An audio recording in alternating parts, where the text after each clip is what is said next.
We have organized plagiarism into 3 categories, or ways plagiarism can manifest in writing: overt plagiarism, passive plagiarism, and self-plagiarism. In this video, we are focusing on passive plagiarism.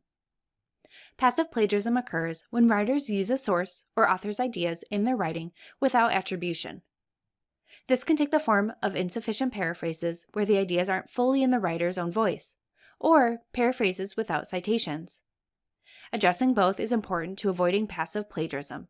When we paraphrase others' ideas, we need to fully represent those ideas in our own voice, meaning using our own sentence structure and word choice. Similarly, when we paraphrase, we need to cite the source. Here's an example of passive plagiarism. On the left, we have the original quote. On the right, we have an example of a student's paraphrase. The student has changed some of the phrasing of the original source, but has retained the same sentence structure and simply replaced some words with synonyms. This is passive plagiarism through poor paraphrasing. The original source's ideas aren't fully rephrased in the student's own different voice. Thus, even though the student included a citation, they are borrowing the original structure and phrasing of the original source, resulting in passive plagiarism.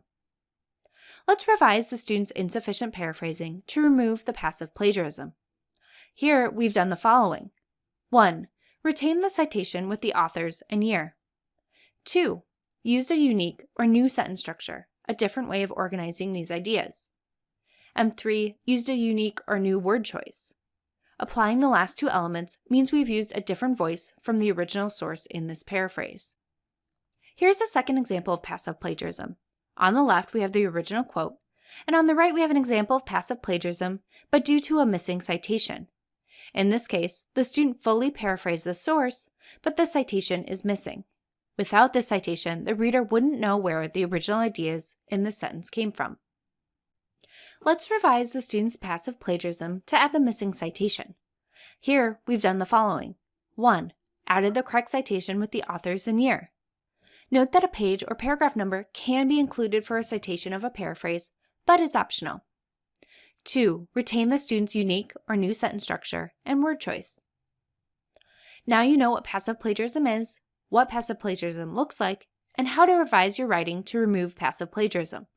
Let's think about strategies to help you avoid passive plagiarism.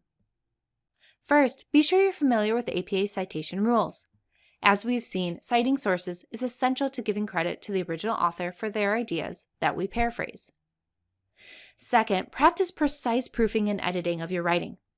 You may not include perfect citations and paraphrases while writing your first draft, so it's essential you incorporate proofing and editing steps into your writing process to look for and correct these omissions.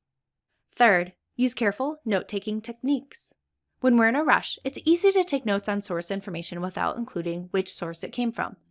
This is a recipe for passive plagiarism, so when you're taking notes, be sure to add citations as you go along. Additionally, we recommend paraphrasing as you take notes. Paraphrasing immediately after you read about ideas will help you fully put those ideas in your own words, reducing the likelihood for passive plagiarism. Finally, a comprehensive writing schedule will help you avoid plagiarism too. Building in time to fully write and incorporate the other strategies is essential to avoiding passive plagiarism. If we're too rushed to complete assignments by the deadline, we may inadvertently take shortcuts or shortchange these other strategies. And of course, reach out to us in the Writing Center for our support. Send us an email or visit us at our live chat hours to talk through your plagiarism questions. We're here to support you throughout your Walden program.